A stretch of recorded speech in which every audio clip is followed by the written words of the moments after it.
Welcome back to another episode of my channel the United Frontier. तो ये video में बात करेंगे इंग्लिश में लीग की गेम वीक 9 को लेके, जहां पे मैनचेस्टर यूनाइटेड फैंस के लिए और एक बेहतरीन वीकेंड था ये गेम वीक, क्योंकि हम लोग अपना मैच तो जीत चुके हैं अगेंस्ट ब्राइटन, वो भी 4-2। लेकिन दूसरी तरफ चेल्सी, लिवरपूल, मैनचेस्टर सिटी अपने अपने मैचेस हार चुके हैं और उसी के साथ आर्सेनल एंड टॉटनहम भी अपने अपने मैचेस जीत चुके हैं। और उसके बाद अभी टेबल जो शेप अप हो रहा है उसको लेके भी बात करेंगे ये वीडियो में। So without wasting any more time, let's start the video. तो सबसे पहले बात करते हैं मैनचेस्टर यूनाइटेड को लेके। तो मैनचेस्टर यूनाइटेड के साथ मैच था ब्राइटन का, वो भी ओल्ड ट्रैफर्ड में। लेकिन irrespective of the venue, Manchester United के साथ ब्राइटन अक्सर अच्छा करते थे। और अगर आप लास्ट 8 मीटिंग्स उठा के देख लो बिटवीन दीज टू टीम्स, तो आपको देखने को मिलेगा कि मैनचेस्टर यूनाइटेड सिर्फ एक ही मैच जीत चुका था और एक मैच ड्रॉ हुआ था। तो फिर 6 आउट ऑफ 8 मैचेस हम लोग हार चुके थे अगेंस्ट ब्राइटन। तो इसीलिए ब्राइटन वाला मैच भी हम लोग के लिए कोई इजी मैच तो नहीं था। लेकिन उससे पहले वाला गेम वीक में हम लोग लिवरपूल को हरा के आ रहे थे एट एनफील्ड। तो उसकी वजह से, जैसे कि मैं कह रहा था, हम लोग अभी कॉन्फिडेंट है और हम लोगों को अपना गेम धीरे धीरे अच्छा कैसे करना है उस चीज़ में भी क्लैरिटी आ रहा है। तो इसी चीज़ के लिए मेरे ख्याल से हम लोग as a Manchester United fan थोड़ा सा होपफुल थे कि ओल्ड ट्रैफर्ड में मैच है तो ओल्ड ट्रैफर्ड में क्राउड का सपोर्ट भी रहेगा और उसी के साथ अगर हम लोग अपना फुटबॉल खेलते हैं तो हो सकता है कि हम लोग ब्राइटन को हरा दें। और कुछ उसी तरीके से चीज़ें पैंड आउट होता है। जी हाँ, for the first time we won 3 consecutive games in English Premier League under Ruben Amorim और उसके साथ 4 consecutive wins at Old Trafford under Ruben Amorim. और अगर आप रीसेंट फॉर्म देखें in every team in English Premier League, तो आपको देखने को मिलेगा कि आर्सेनल एक ऐसा टीम है जो अपने 4 मैचेस जीत चुके हैं इन लास्ट 5 गेम्स और एक मैच उनका ड्रॉ हुआ है। इसके बाद अगर कोई 2 टीम आता है तो वो है आपका Manchester United and Aston villa, जहां पे ये दोनों टीम अपने 5 मैच में से 4 मैचेस जीत चुके हैं और एक मैच हारे हैं। तो उस हिसाब से अगर देखा जाए तो Manchester United and Aston Villa are the most in form team after Arsenal in recent times in English Premier League, क्योंकि दूसरे टीम्स अपने अपने मैचेस हार रहे हैं। जी हाँ, जो नैरेटिव था अराउंड मैनचेस्टर यूनाइटेड जब ये सीजन शुरू हुआ था तो तब बहुत ज़्यादा नेगेटिविटी चल रहा था। हर दिन जब भी हम लोग पॉइंट ड्रॉ करते थे या फिर हारते थे तो बहुत ज़्यादा नेगेटिविटी सोशल मीडिया में हम लोग को देखने को मिलता था। रूबेन अमोरिम आउट नारे लगने चालू हो जाते थे और उसके साथ बहुत ज़्यादा टॉक्सिसिटी और नेगेटिविटी हम लोग को झेलना पड़ता था। लेकिन आई एम ग्लैड कि ये नैरेटिव अभी धीरे धीरे चेंज हो रहा है।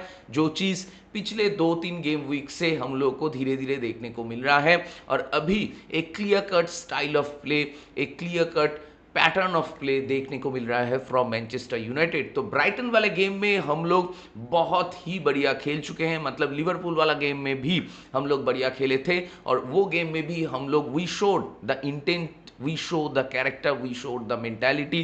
कुछ उसी तरीके से वो सारे चीज़ें हम लोग ये मैच में भी कर पाए हैं और ये मैच में भी we showed that mentality, we showed that intent and we showed that character. Even when at the end जब हम लोग 2 गोल्स कंसीड कर चुके थे तब भी we didn't panic, exactly what which we did against Liverpool.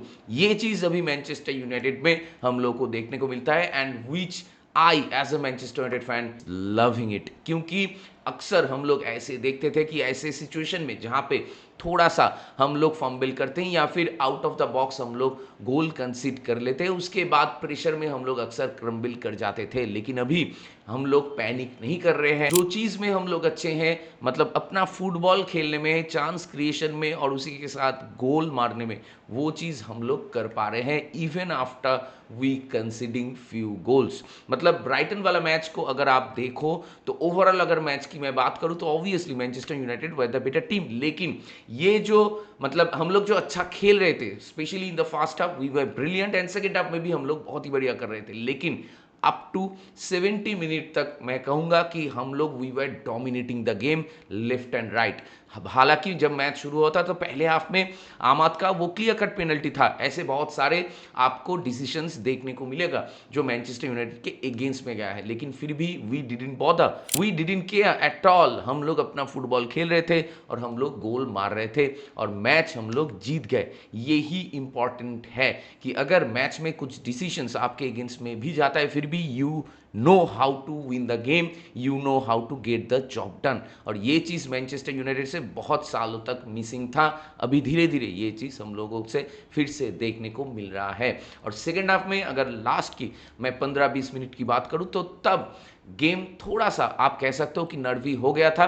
It should have been a comfortable 3-0 या 4-0 victory, लेकिन मतलब ऐसा हम लोग बार बार देख चुके हैं स्पेशली इन दिस सीजन कि कैसेमिरो का गेम बहुत ज़्यादा लेवल अप हो चुका है अभी। और जब भी हम लोग कैसेमिरो को सब्स्टिट्यूट करते हैं, उगारते को लाते हैं या कोबी मेनू को लाते हैं, या फिर मतलब कैसेमिरो को जब भी हम लोग सब्स्टिट्यूट कर लेते हैं, उसके बाद हम लोग का मिडफील्ड में जो कंट्रोल रहता है, हम लोग का सेकंड बॉल विनिंग रेशियो जो रहता है, ये सब कुछ धीरे धीरे करके डाउन हो जाता है। और ब्राइटन के साथ भी कुछ उसी तरीके से हम लोग को देखने को मिला कि जब हम लोग कैसेमिरो को सब्स्टिट्यूट कर लिए थे तो उसके बाद हम लोग 2 गोल कंसीड कर लेते। एक तो आपका सेट पीस से, फ्री किक से, सेकंड वाला भी सेट पीस से, कॉर्नर से। वहां पे जोशुआ जर्सी अगर हेडर जीतने की कोशिश करता, जंप कर लेता, तो हो सकता है कि वो गोल हम लोग कंसीड नहीं करते।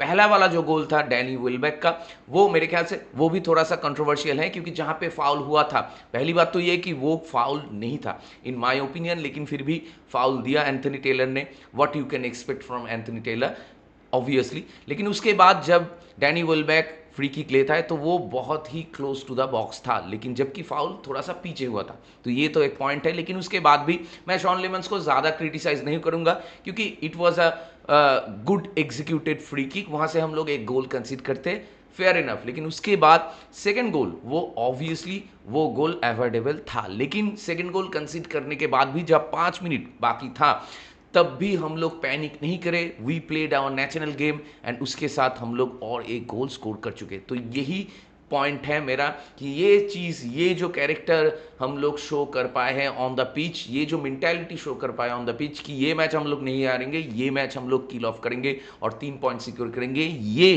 पॉइंट्स मिसिंग था from Manchester United in last couple of seasons. लेकिन अभी धीरे धीरे प्लेयर्स में ये बिलीव आ रहा है, और जब हम लोग ऐसे मैचेस जीत रहे हैं, बैक टू बैक 3 मैचेस जीत चुके हैं, 4 मैचेस ओल्ड ट्रैफोर्ड में, मतलब ओल्ड ट्रैफोर्ड में अभी हम लोग 5 मैचेस खेले हैं, उसमें से 1 मैच आर्सेनल के साथ अच्छा खेल के भी हम लोग हारे हैं, लेकिन उसके बाद 4 back to back matches at Old Trafford हम लोग जीत चुके हैं। तो अभी प्लेयर्स में वो कॉन्फिडेंस वापस आ रहा है, प्लेयर्स में वो सेल्फ बिलीफ आ रहा है कि हम लोग ये सिस्टम में ये प्लान को एग्जीक्यूट कर सकते हैं, और वही चीज़ हम लोग डे इन डे आउट अभी कर रहे हैं। जो कंसिस्टेंसी हम लोग देखना चाहते थे, वही कंसिस्टेंसी अभी हम लोग धीरे धीरे इस टीम से देखने को मिल रहा है। एंड उसके लिए आपको रूबेन अमोरिम को ह्यूज क्रेडिट देना होगा, क्योंकि रूबेन अमोरिम भी अपना टैक्टिक्स चेंज कर रहे हैं, मतलब अपना सिस्टम भले ही वो नहीं चेंज कर रहे हैं, लेकिन अकॉर्डिंग टू द ओपोनेंट वो अपना गेम प्ले, अपना टैक्टिक्स, ये सब कुछ थोड़ा सा ट्विक्स कर रहे हैं। मतलब लिवरपूल के साथ हम लोग शेस्को के साथ नहीं शुरू किए थे, लेकिन ब्राइटन के साथ हम लोग शेस्को के साथ शुरू किए हैं। तो ये जो छोटे छोटे चेंजेस है, ये जो छोटे छोटे ट्विक्स है, ये बहुत ही इंपॉर्टेंट है in a league like English Premier League. और रूबेन अमोरिम को लेके जो हम लोग ज़्यादा क्रिटिसाइज करते थे कि एडेप्टिबिलिटी नहीं है उनमें, वो चीज़ों को एक ही तरीके से एग्जीक्यूट करना चाहता है, तो वो सारी चीज़ों में अभी रूबेन अमोरिम धीरे धीरे अपना काम कर रहे हैं, और वो चीज़ क्लियरली विजिबल है इन एवरी मैच, क्योंकि रूबेन अमोरिम ओपोनेंट के हिसाब से अभी चीज़ों को थोड़ा चेंजेस कर रहे हैं, और थोड़ा सा प्रैग्मेटिज्म भी ला रहे हैं अपने गेम में, और उसी के साथ according to the situation, according to the condition हम लोग गेम को अडेप्ट करके गेम मैनेज कर रहे हैं। तो गेम मैनेजमेंट रूबेन अमोरिम का अभी टॉप नॉच जा रहा है, week in week out substitutions भी टॉप नॉच जा रहे हैं। हाँ, आप कह सकते हो कि कैसेमिरो को जब हम लोग सब्स्टिट्यूट कर लेते, उसके बाद गेम में हो सकता है कि कुछ देर के लिए आपको लगे कि वो कंट्रोल चला गया, क्योंकि वो कंट्रोल चला गया था, और आप उसके लिए रूबेन अमोरिम को क्रिटिसाइज कर सकते हो। लेकिन मेरा पॉइंट ये है कि उसके लिए भी आप रूबेन अमोरिम को क्रिटिसाइज नहीं कर सकते, क्योंकि उसके पास दूसरे ऑप्शंस नहीं है, उसके पास वो टूल्स नहीं है कि कैसेमिरो को सब्स्टिट्यूट करके एक दूसरे ऐसे प्लेयर को लाए जो कैसेमिरो जो पिच पे जाके प्रोवाइड कर रहा है उस चीज को प्रोवाइड कर सके।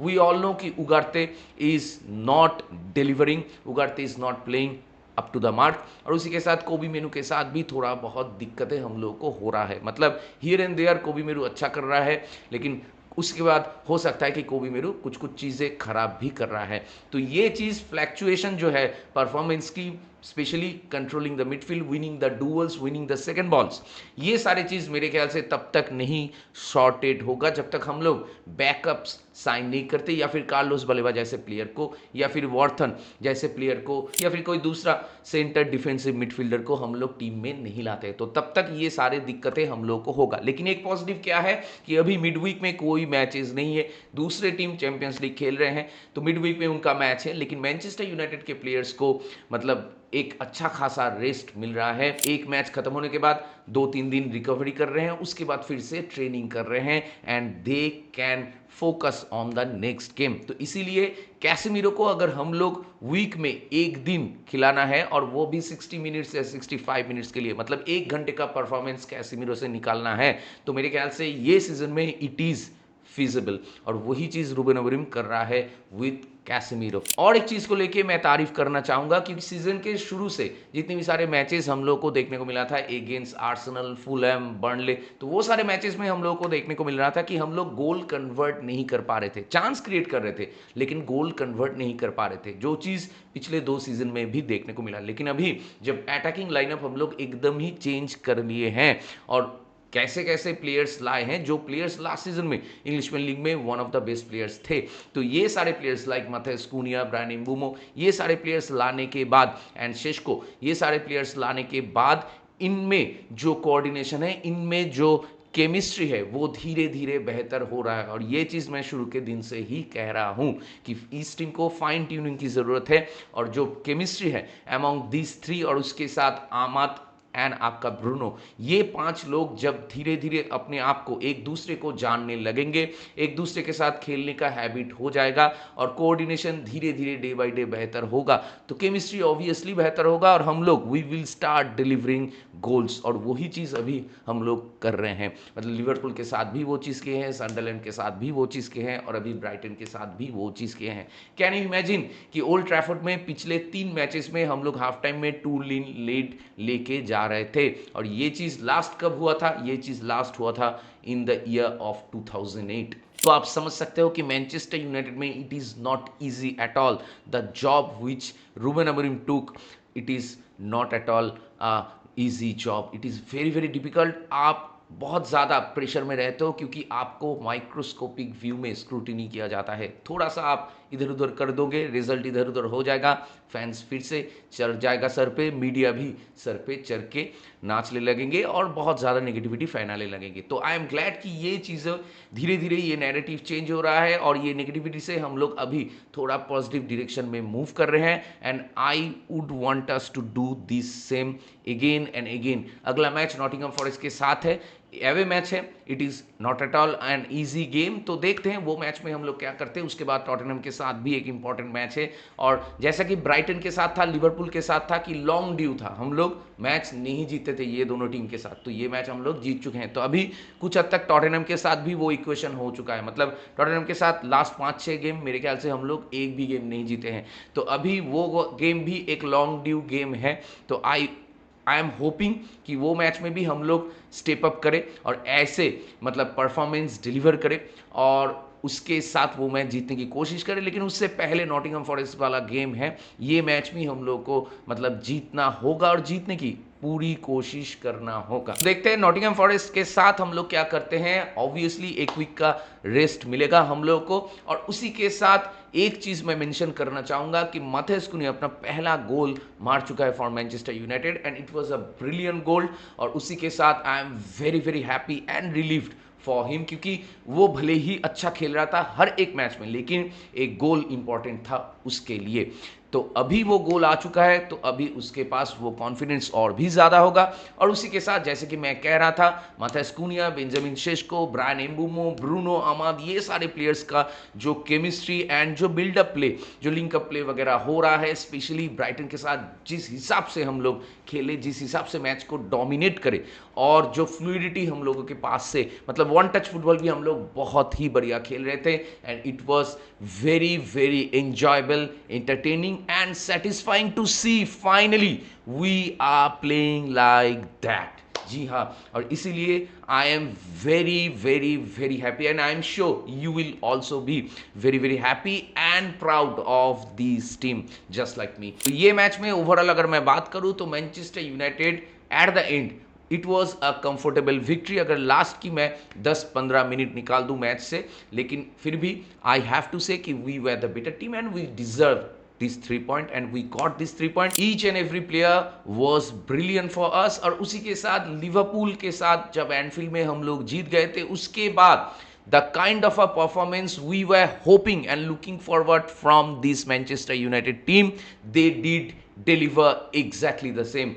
This is how you build on the results you got previously. This is how you build on the momentum and take the momentum forward into the matches.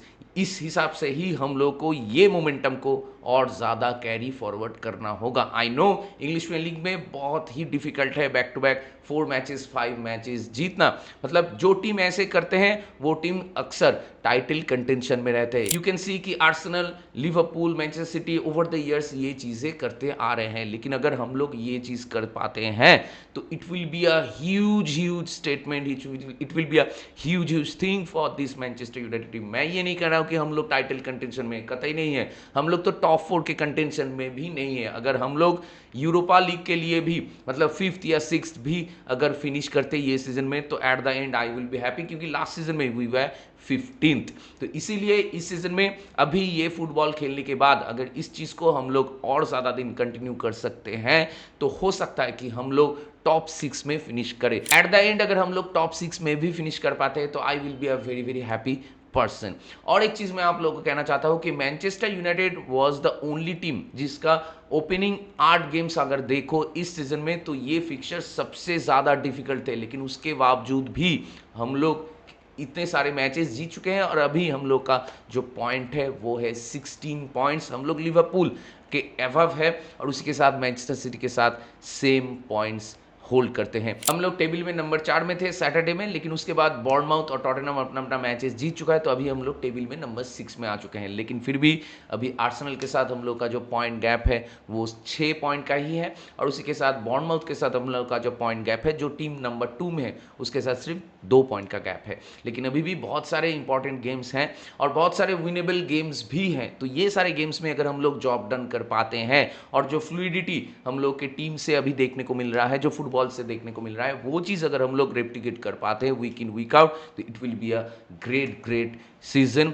Specially after the season which we had in last couple of years. तो इसीलिए Manchester United fans, I am sure you will be very very happy, होना भी चाहिए। So congratulations to each and every Manchester United fan, और उसी के साथ enjoy this moment. और अभी यही देखने वाली बात होगी कि नॉटिंघम फॉरेस्ट के साथ हम लोग क्या मैच जीत पाते हैं कि नहीं। इसके बाद चलिए बात कर लेते हैं चेल्सी को लेके। तो देखिए चेल्सी को मतलब देख के अभी कुछ समझ में नहीं आ रहा है। मतलब वो लोग ऐसा नहीं है कि अच्छा नहीं कर रहे, मतलब सनडरलैंड के साथ भी वो लोग अच्छा ही खेल रहे थे। गर्नाचो भी अच्छा खेल रहा था, उसने गोल भी मारा, पहला गोल। लेकिन उसके बाद मतलब कुछ मोमेंट्स ऐसे मैच में आ रहे हैं जहां पे चेल्सी बहुत ज़्यादा पैनिक कर रहे हैं या फिर फंबल कर रहे हैं या फिर ज़्यादा रश करने के चक्कर में बॉल ज़्यादा लूज कर रहे हैं। तो फेज वाइज चेल्सी अच्छा कर रहे हैं और फेज वाइज चेल्सी बुरा भी कर रहे हैं। मतलब the manner they lost this game against Sunderland, it is quite astonishing. मतलब मुझे तो समझ में नहीं आ रहा है कि कैसे जो सेकंड गोल जब कंसीड किया तो उस वक्त टोसिन कैसे ब्रॉबी को इतना ज़्यादा टाइम अलाउ किया कि बॉल होल्ड करके बंदा खड़ा है, वेट कर रहा है अपने टीममेट के लिए। I have absolutely no idea कि कैसे ये चीज़ हो रहा है। तो अभी देखने वाली बात होगी कि कैसे एंजो मैरेस्का इस चीज़ में मतलब वर्क करते हैं और चेल्सी को बैक ऑन ट्रैक लाते हैं, क्योंकि अभी चेल्सी के ऊपर बहुत ज़्यादा प्रेशर होगा। चेल्सी टेबल में नंबर 9 में भी आ चुके हैं और सनडरलैंड के साथ होम मैच में हारने के बाद सनडरलैंड भी उससे बहुत ऊपर है, चेल्सी मतलब हमसे भी ऊपर है सनडरलैंड। तो इसीलिए इट इज़ मेरे ख्याल से लिटिल बिट वेरिंग, क्योंकि लिवरपूल के साथ आप एक मैच जीतते हो उसके बाद अगर आप फिर से एक सनडरलैंड के साथ मैच हार जाते हो तो आप समझ ही सकते हो कि fans will be very very frustrated, just like कि हम लोग चेल्सी के साथ मैच जीते थे, उसके बाद ब्रेंटफोर्ड के साथ मैच हार गए थे। तो कुछ उसी तरीके से अभी सिचुएशन है चेल्सी में। और अभी जो नैरेटिव जो आ रहा था, मतलब स्पेशली क्लब वर्ल्ड कप जीतने के बाद जो नैरेटिव था कि चेल्सी इस सीजन में कुछ भी कर सकता है, टॉप 3 में भी फिनिश कर सकता है, टाइटल कंटेंशन में आ सकता है, ऐसे बहुत सारे चेल्सी के फैंस दावे कर रहे थे। तो अभी उनका इस चीज को लेके क्या मानना है, क्या रहा है, it is quite interesting and I am very eager to know कि वो लोग अभी क्या सोच रहे हैं, क्योंकि नैरेटिव अभी धीरे धीरे अराउंड चेल्सी भी मेरे ख्याल से थोड़ा सा चेंज हो रहा है। और अगर कोल पामर नहीं रहते तो मेरे ख्याल से चेल्सी में बहुत सारे इश्यूज तो हैं। क्रिएटिविटी वाइज वो जो एक्स फैक्टर लाते हैं इस टीम में, वो कहीं ना कहीं मिसिंग है। अभी लियाम डिलाप भी वापस आए हैं, तो देखने वाली बात होगी कि वो कैसे अपने आप को इस टीम में इंटीग्रेट करते हैं। और उसी के साथ मेरे ख्याल से ओवरऑल चेल्सी के प्लेयर्स मैच में कभी कभी स्विच ऑफ हो जाते हैं, वो आप नहीं कर सकते। और लिवाई कॉलविल जो नहीं है, उसका ना होना भी मैच में दिख रहा है, इन स्पेशली वाइल डिफेंडिंग। तो ये सारी चीज़ों में मेरे ख्याल से चेल्सी को वर्क करना होगा। और उसी के साथ चेल्सी के मिडफील्ड को और भी ज़्यादा कंट्रोल लेना होगा, और अप टॉप जितने भी सारे प्लेयर्स खेल रहे हैं उनको स्टेप अप करना होगा। अगर मैच में 1-0 का लीड मिल भी रहा है चेल्सी को, उसके बाद अगर चेल्सी डिफेंड कर सकते हैं उस लीड को, तो फिर तब भी वो लोग मैच जीतेंगे। लेकिन while defending they were pretty poor against Sunderland, और ये चीज़ सरप्राइजिंग है ज़्यादा इसलिए कि ये मैच स्टैमफोर्ड ब्रिज में था। तो होम मैच में अगर आप ऐसे डिफेंडिंग करते हो, वो भी होम क्राउड के सपोर्ट जब है आपके पास उस वक्त, तो आप एवे मैच में क्या करोगे। और वही चीज़ अभी देखने वाली बात होगी, क्योंकि टॉटनहम के साथ एवे गेम है in the next game week. तो ये मैच चेल्सी के लिए मेरे ख्याल से बहुत ही इंपॉर्टेंट मैच है। और उसके साथ अगर टॉटनहम चेल्सी को हरा देते हैं तो चेल्सी के ऊपर और भी ज़्यादा प्रेशर बिल्डअप हो जाएगा। तो चेल्सी सनडरलैंड वाला मैच अगर मैं ओवरऑल बात करूँ तो मेरे ख्याल से जो सेकंड हाफ में जो फुटबॉल सनडरलैंड से हम लोगों को देखने को मिला है, तो आई वुड से कि Sunderland were decidedly the better team in the second half. लेकिन अगर पहली हाफ की मैं बात करूं तो Chelsea were the better team. तो ये मैच अगर 1-1 ड्रॉ होता तो मेरे ख्याल से that would have been the fair and square result. लेकिन चेल्सी अगर ऐसे खराब डिफेंडिंग करेंगे तो उसमें आप कुछ नहीं कर सकते, ओपोनेंट आपको पनिश करेगा। और वही चीज़ एट द एंड हम लोग को देखने को मिला है। मतलब आप कॉन्ट्रास्टिंग परफॉर्मेंस मतलब समझ के देखिए, लिवरपूल के साथ स्टॉपेज टाइम में चेल्सी गोल स्कोर करके मैच जीते हैं, और सनडरलैंड के साथ स्टॉपेज टाइम में ही मैच में वो लोग गोल कंसीड करके मैच हार जाते हैं। तो this is the contrasting performance which I was talking about. Only time will tell what will happen against Tottenham. और चेल्सी के ये जो परफॉर्मेंसेस, ये जो फॉर्म है, इसको लेके आप लोग का क्या मानना है, आप लोग का क्या राय है, please do let me know in the comment section. और इसके बाद चलिए बात कर लेते हैं लिवरपूल को लेके। तो देखिए, लिवरपूल अपना और एक इंग्लिश प्रीमियर लीग गेम हार चुका है। अभी लास्ट 6 गेम में across all the competitions Liverpool सिर्फ एक मैच जीता है, और वो भी चैंपियंस लीग में फ्रैंकफर्ट के साथ। और वो मैच को अगर आप हटा दो तो लिवरपूल 5 मैचेस हार चुके हैं, और उसमें से 4 consecutive matches in English Premier League Liverpool हार चुके हैं। तो ऑब्वियस सी बात है कि लिवरपूल के फैंस बहुत ज़्यादा प्रेशर में होंगे। और टीम का जो सिचुएशन है अभी, मतलब आप देखिए नैरेटिव कितने जल्दी चेंज हो जाता है। मतलब पहले 6 matches across all the competitions Liverpool matches जीत रहा था, हालांकि वो जितने भी सारे विक्ट्रीज आ रहा था वो आपका मतलब एक आप कह सकते हो ना कि कंप्रीहेंसिव विक्ट्री, ऐसा नहीं था। मतलब वो मैच में भी लिवरपूल कुछ ना कुछ करके they were just winning those games. लेकिन ओपोनेंट भी वो मैचेस में अच्छा खेल रहे थे, ओपोनेंट्स भी गोल मार रहे थे। लेकिन अभी कुछ टाइम से लिवरपूल मैच में वो चीज़ भी नहीं कर पा रहा है, और उसी के साथ बहुत ही खराब फुटबॉल खेल रहे हैं। इसके लिए आपको आर्ने स्लॉट को भी ब्लेम करना होगा, क्योंकि उनको देख के मालूम नहीं कि उनको पता है कि उनका फर्स्ट चॉइस फर्स्ट 11 क्या है, ये उनको पता ही नहीं है। और उसी के साथ मतलब बहुत सारे ऐसे डिसीजंस आपको मैच में देखने को मिलेगा जो लॉजिकली आपको समझ में नहीं आएगा, क्योंकि जैसे कि क्यों किएसा को वो ज़्यादा इन्वॉल्व गेम में नहीं करते, जबकि किएसा सबसे ज़्यादा क्लच मोमेंट्स प्रोड्यूस करते हैं। और उसके साथ हुगो एकितिके, अलेक्जेंडर इसाक, इस चीज़ में भी बहुत ज़्यादा कन्फ्यूजन है। फ्लोरियन विट्स को लेके भी बहुत ज़्यादा कन्फ्यूजन है। मिडफील्ड में सोबोस्लाई जब खेलते हैं तो अच्छा खेलते हैं, उसको बार बार हम लोग देखते हैं कि उसको राइट बैक में धकेल दिया जाता है। तो ये सारे बहुत सारे इश्यूज हैं। और उसके साथ एलिसन भी अवेलेबल नहीं है, तो वो भी एक फैक्टर है। और उसके साथ लिवरपूल जो टीम प्रेसिंग के लिए जाना जाता था, जो टीम बिल्डअप प्ले के लिए जाना जाता था, वो टीम अभी बिल्कुल ही हम लोगों को नहीं देखने को मिल रहा है, क्योंकि उनको अभी मालूम नहीं कि कैसे कोऑर्डिनेटेड प्रेसिंग करते हैं, उनको मालूम नहीं कि कैसे मिडफील्ड में बॉल को कंट्रोल किया जाता है, और उसके साथ बिल्डअप प्ले बहुत ही घटिया हो रहा है लिवरपूल में। और बहुत सारी चीज़ें, मतलब वो लोग रश करते हैं, मतलब जहाँ पे जो सिचुएशन में आपको थोड़ा सा कामनेस एंड कंपोजर दिखाना है वहाँ पे वो लोग रश करते हैं, और जहाँ पे रश करना है, फास्ट टाइम खेलना है, वहाँ पे वो लोग स्लो हो जाते हैं, स्लो टू रिएक्ट करते हैं। तो ये सारे बहुत सारे इश्यूज हैं, और उसके साथ मोहम्मद साला को लेके भी एक बिग क्वेश्चन मार्क अभी आ रहा है कि मतलब लास्ट सीजन में भी मोहम्मद साला से जो जो परफॉर्मेंसेस हम लोग को देखने को मिला था, वो चीज़ अभी मोहम्मद साला से कहीं ना कहीं मिसिंग है। हालांकि ब्रेंटफोर्ड के साथ मोहम्मद साला एक गोल मारा है, लेकिन इट वाज, मतलब वो एक मोमेंट पे उसने स्कोर कर दिया, लेकिन लिवरपूल मैच में एज सच कुछ चांस क्रिएट नहीं कर पाए। मतलब स्कोर लाइन देख के आपको लगेगा कि बहुत ही क्लोज मैच था, लेकिन बिल्कुल ही ऐसा नहीं था। उल्टा मैं तो कहूंगा कि लिवरपूल वाइल लकी इनफ कि वो लोग सिर्फ 3 गोल कंसीड किए हैं, नहीं तो और 2-3 गोल कंसीड कर सकते थे, and scoreline could have been more uglier than this. और उसी के साथ वर्जिल वैन डाइक, कोनाटे, इनका परफॉर्मेंसेस भी बहुत सारे अप्स एंड डाउन्स हम लोग को देखने को मिल रहा है। और रॉबर्टसन नहीं खेलता है तो कर्किस खेलता है, तो कर्किस को लेके भी बहुत सारे इश्यूज हैं। मतलब Kerkez was one of the best left backs in last year, लेकिन अभी लिवरपूल में आने के बाद he is feeling that pressure, और उसी के साथ मतलब बहुत अच्छा नहीं कर रहा है कर्किस। तो ऐसे बहुत सारे इश्यूज तो लिवरपूल में हैं, और ये चीज़ कब तक लिवरपूल बेयर कर सकते हैं वही अभी देखने वाली बात होगी, क्योंकि अगर ये फॉर्म चलता रहा तो लिवरपूल बहुत नीचे चले जाएंगे। अभी लिवरपूल फैंस तो ये कह रहे हैं कि वो लोग टाइटल कंटेंशन में नहीं है, लेकिन मैं अभी भी कुछ डिसीजन, ये सारे चीज़ों में अभी भी कुछ टिप्पणी मैं नहीं करना चाहता, क्योंकि मुझे लगता है कि it is still too much early, क्योंकि सिर्फ 9 गेम्स हुआ है और बहुत गेम अभी बाकी है, सीजन बहुत ही लॉन्ग है। तो यू नेवर नो कि कैसे नैरेटिव्स रातों रात बदल जाते हैं। तो अभी लिवरपूल का जो फॉर्म है, मतलब इंग्लिश में लीग में अगर आप देखो, लास्ट 5 मैच में से 1 मैच जीते हैं और 4 मैच हार चुके हैं। तो आप सोच के देखो कि शुरू में लिवरपूल जो मैचेस में जॉब डन कर रहे थे, वो मैचेस भी अगर वो लोग नहीं जीतते, like they played against Newcastle, Bournemouth, तो वो सारे मैचेस में भी अगर लिवरपूल 3 पॉइंट्स नहीं लाते, लिवरपूल अभी टेबल में और भी नीचे होते।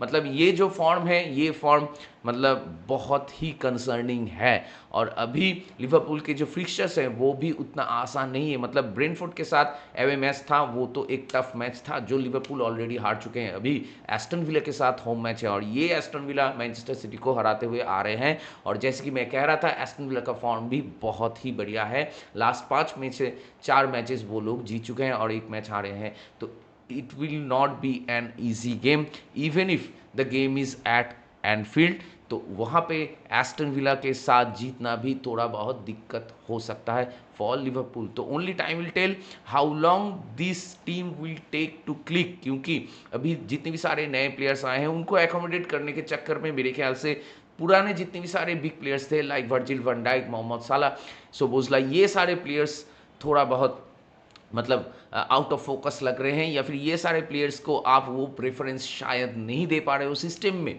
कैसे इंक्लूड करें, ये सारी चीज़ को लेके बहुत सारे इश्यूज हैं। और उसके साथ आई कैन अंडरस्टैंड कि लिवरपूल फैंस अगर ज़्यादा फ्रस्ट्रेटेड होंगे ओनली फॉर आर्ने स्लॉट, क्योंकि आर्ने स्लॉट ये मैच हारने के बाद भी प्रेस कॉन्फ्रेंस में आके ये चीज़ कहता है कि मुझे मालूम है कि लिवरपूल के अगेंस्ट में, मतलब लिवरपूल के अगेंस्ट में कैसे मैच खेल के जीतना है, वो चीज़ अभी सारे ओपोनेंट्स को पता चल गया है, लेकिन इसका अगेंस्ट में मुझे क्या करना है वो चीज़ अभी भी मुझे मालूम नहीं है। मतलब मुझे समझ में नहीं आ रहा है कि कोई मैनेजर ये कमेंट कैसे आके ऑनेस्टली बोल रहा है। मतलब इट इज़ रिडिक्यूलस। आपका तो काम ही है वो ना कि आप आपके ओपोनेंट्स आपके अगेंस्ट में जो स्ट्रैटेजी बना रहा है, आपको उस चीज़ को अंडू करना है, उस चीज़ को रोकना है, और उसके साथ आपको अपना गेम खेल के मैच जीतना है। तो यही तो आपका जॉब है, वो चीज़ आइडेंटिफाई करना और उस सॉल्यूशन को ढूंढना, और उसके बाद उस सॉल्यूशन को एग्जीक्यूट करना। और आप आके खुला कह रहे हो कि ओपोनेंट्स को पता है कि कैसे हम लोग को हराना है, लेकिन मुझे अभी भी उसका सॉल्यूशन मालूम नहीं है। तो कैसे चलेगा भाई। तो देखते हैं लिवरपूल कब तक ये फॉर्म चालू रखते हैं। जब तक ये फॉर्म चालू रहेंगे तो ऑब्वियसली मैनचेस्टर यूनाइटेड फैंस हम लोग तो एंजॉय करेंगे, and I am loving this situation कि अभी टेबल में वो हम लोगों से नीचे है।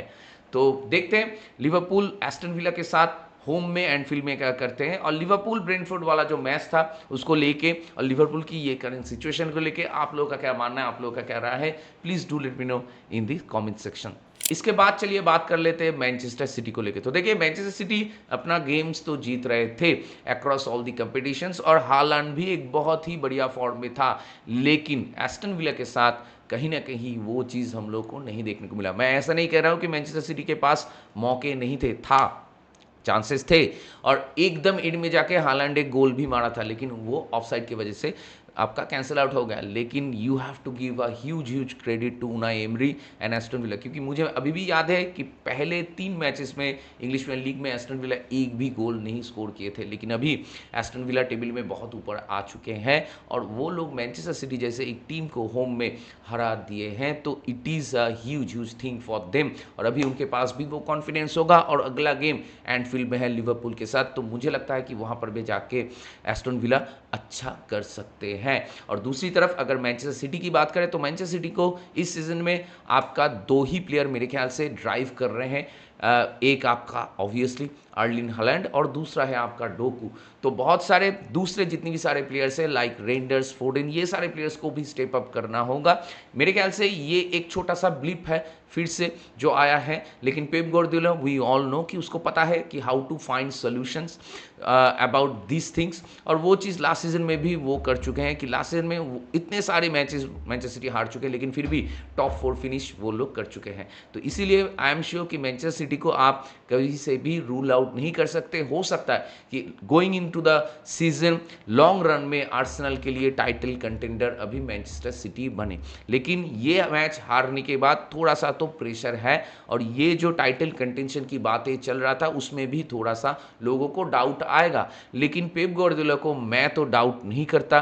तो अभी ओनली टाइम विल टेल कि मैनचेस्टर सिटी कितनी जल्दी इस चीज़ से टर्न अराउंड करेंगे और उसके साथ फिर से विनिंग स्ट्रीक में वापस आएंगे। मैनचेस्टर सिटी का अगला मैच है आपका बॉर्नमाउथ के साथ होम मैच, तो ये भी एक इंटरेस्टिंग मैच है क्योंकि बॉर्नमाउथ इस सीजन में बहुत ही बढ़िया कर रहे हैं और इराओला को आपको तो वो क्रेडिट देना होगा क्योंकि बॉर्नमाउथ से बहुत सारे प्लेयर्स निकल गए हैं, लेकिन फिर भी इतने सारे नए प्लेयर्स आ रहे हैं, उनको देख के लग ही नहीं रहा है कि वो लोग नए हैं। मतलब they fitted perfectly right away in this team और उसके साथ क्या बढ़िया फुटबॉल बॉर्नमाउथ खेल रहे हैं। तो मैनचेस्टर सिटी अभी ये मैच एस्टन विला के साथ हारने के बाद भले ही होम मैच हो इतिहाद स्टेडियम में, लेकिन बॉर्नमाउथ को आप मतलब हल्के में नहीं ले सकते and Bournemouth have that potential to beat Manchester City. अगर Manchester City back to back matches हार जाते हैं तो उनके ऊपर प्रेशर बिल्डअप होगा क्योंकि टेबल में वो लोग और नीचे चले जाएंगे और बॉर्नमाउथ आर्सेनल के ऊपर प्रेशर क्रिएट करेगा थोड़ा सा। तो इसीलिए बॉर्नमाउथ के साथ मैनचेस्टर सिटी को हर हाल में मैच जीतना है, एटलीस्ट ड्रॉ तो करना ही है, हारना नहीं है। तो देखते हैं कि बॉर्नमाउथ के साथ मैनचेस्टर सिटी क्या करते हैं, लेकिन मैनचेस्टर सिटी एस्टन विला के साथ ओवरऑल अगर मैं बात करूं तो आई वुड से कि Aston villa were the better team क्योंकि एस्टन विला गोल मारने के बाद भी वो लोग डिफेंसिवली बहुत ही सॉलिड थे। एमी मार्टिनेज गोल में बहुत ही सॉलिड था, हाँ 2-3 हाफ चांसेस था जहां पे मतलब एस्टन विला गोल कंसीड कर सकते थे। It was a day where everything went against Manchester City और उसी के साथ एस्टन विला 3 पॉइंट सिक्योर कर लिया। तो ये मैच को लेके और मैनचेस्टर सिटी की ये सिचुएशन को लेके आप लोगों का क्या मानना है, आप लोगों का क्या राय है, please do let me know in the comment section. इसके बाद चलिए बात कर लेते हैं आर्सेनल को लेके। तो देखिए आर्सेनल क्रिस्टल पैलेस के साथ मैच था। Crystal Palace is not at all an easy team to beat. Crystal Palace बहुत ही डिफिकल्ट टीम है टू बीट और आर्सेनल फिर भी उनके साथ जॉब डन कर चुके हैं। मतलब आर्सेनल की फुटबॉल को लेके लोगों का अभी कहना है कि बोरिंग फुटबॉल है, क्या स्ट्रोक सिटी बन गया है, क्या सेट पीस एफसी बन गया है, लेकिन मैं एक चीज़ कहना चाहता हूँ कि आर्सेनल पिछले 3 साल से नंबर 2 में फिनिश कर रहे हैं। वहाँ पे कभी कभी बहुत अच्छा बढ़िया फुटबॉल भी वो लोग खेल चुके हैं, लेकिन फिर भी वो लोग जीत नहीं पाए। तो लोग वो चीज़ एट द एंड याद नहीं रखते। तो ये सीजन में आर्सेनल कुछ भी कर ले फील्ड में जाके, लेकिन वो लोग 3 पॉइंट सिक्योर कर रहे हैं और सिर्फ 3 पॉइंट सिक्योर नहीं कर रहे हैं, वो लोग गोल भी कंसीड नहीं कर रहे हैं। मतलब इंग्लिश प्रीमियर लीग में अभी 9 गेम्स वीक हो चुके हैं और वहाँ पे आर्सेनल सिर्फ 3 गोल कंसीड किए हैं और चैंपियंस लीग में 3 मैचेस खेल चुके हैं, वहाँ पर भी 0 गोल कंसीड किए हैं। तो इसीलिए आर्सेनल के पास बेस्ट डिफेंस है, उसके साथ एक ऐसा टीम है जिसमें बैलेंस सबसे बढ़िया है और इंग्लिश प्रीमियर लीग में इस सीजन में मेरे ख्याल से आर्सेनल के पास बेस्ट बैलेंस्ड स्क्वाड है और ये सारे फैक्टर्स आर्सेनल के फेवर में काम कर रहा है और मिकेल आर्टेटा को मालूम है, प्लेयर्स को भी वो नो हाउ आ चुका है कि कैसे जॉब डन करना है, वही इंपॉर्टेंट है। मैटर नहीं करता कि आप अच्छा फुटबॉल खेलते हो कि नहीं खेलते हो, मैटर ये करता है eight the end of the day कि 3 पॉइंट मिल रहे हैं। आप सोच के देखिए, आर्सेनल यही घटिया फुटबॉल खेल के अगर चैंपियन हो जाते हैं, इंग्लिश में लीग जीत जाता है, तो लोग क्या ये चीज़ को याद रखेंगे कि कैसे वो लोग फुटबॉल खेले थे? दे डोंट केयर, लोग याद नहीं रखेंगे। What matters for Arsenal specially this season is कि वो लोग मैच जीत रहे हैं कि नहीं जीत रहे हैं, और वही इंपॉर्टेंट है और वो चीज़ आर्सेनल बहुत अच्छी तरीके से कर रहे हैं। अगर आप आर्सेनल के फैन हो तो आपके पास वो पेशेंस है टू वॉच दिस गेम, और उसी के साथ आपको पता है कि बहुत टैक्टिकल मैच होगा, केजी मैच होगा, लेकिन हम लोग मोमेंट्स प्रोड्यूस करेंगे, हम लोग गोल मार के मैच जीत जाएंगे। लेकिन अगर आप न्यूट्रल मैच मतलब न्यूट्रल फैन हो तो आप आर्सेनल के गेम्स को एंजॉय नहीं करोगे, यही डिफरेंस है और कुछ नहीं। लेकिन ये मैच में क्रिस्टल पैलेस के साथ Arsenal were the better team. Crystal Palace को इंटायर मैच में 2 हाफ चांसेस मिला था और कुछ नहीं, Arsenal was defensively rock solid once again, और उसके साथ आर्सेनल ये मैच में बहुत सारे चांसेस भी क्रिएट कर चुके हैं। हालांकि फिर से सेट पीस से ही गोल आया है, मतलब आप कह सकते हो कि रिबाउंड में उसने शॉट मारा, एजे ने अपने पुराने क्लब के अगेंस्ट में ही गोल मार दिया, लेकिन फिर भी Arsenal the better team, Arsenal was miles ahead than Crystal Palace in this game and deservingly उनको वो 3 पॉइंट मिल चुका है और टेबल में अभी नंबर 1 में आर्सेनल है। और मेरे ख्याल से यही मौका है आर्सेनल के पास ये सीज़न में कुछ कर दिखाने का। तो ऑब्वियस सी बात है कि अगर आप अभी टेबल को देखें तो Arsenal is at number 1 position, Bournemouth number 2 में है। बॉर्नमाउथ का अगला मैच है मैनचेस्टर सिटी के साथ। नंबर 3 और 4 पे है टॉटनहम एंड सनडरलैंड। टॉटनहम का गेम भी बहुत ही बढ़िया था एवर्टन के साथ, मतलब एवर्टन के साथ एवे मैच था टॉटनहम का, और एवर्टन को हराना भी थोड़ा सा मुश्किल है क्योंकि एवर्टन भी अच्छा कर रहे हैं ये सीजन में। टॉटनहम पहले हाफ में Tottenham was the better team, लेकिन सेकेंड हाफ में एवर्टन बहुत ही कोशिश करते हैं, लेकिन फिर भी एवर्टन मैच में गोल नहीं मार पाते हैं and eight the and Tottenham और एक गोल मार के मैच में 3 पॉइंट सिक्योर कर लेते हैं। तो टॉटनहम का भी आपको वो क्रेडिट देना होगा कि they are also doing very well in this season. तो टॉटनहम अभी नंबर 3 में है, 4 में है आपका सनडरलैंड, 5 में है Manchester city with 16 points and 6th position में है Manchester United with same points, और उसके बाद है लिवरपूल विद 15 पॉइंट्स, और उसके बाद है आपका एस्टन विला 8 में एंड 9th में है आपका चेल्सी। तो टेबल में अभी अगर टेबल को आप देखो तो आपको समझ में आएगा कि टेबल में बहुत सारे उतार चढ़ाव अभी होने वाला है, क्योंकि एक एक मैच में अगर एक टीम जीतता है, दूसरा टीम ड्रॉ करता है या हारता है, तो बहुत सारे उलटफेर अभी होने वाला है and it is too early, क्योंकि ओनली 9 गेम्स हुआ है, अभी भी बहुत सारे मैचेस बाकी है, सीजन बहुत ही लंबा है।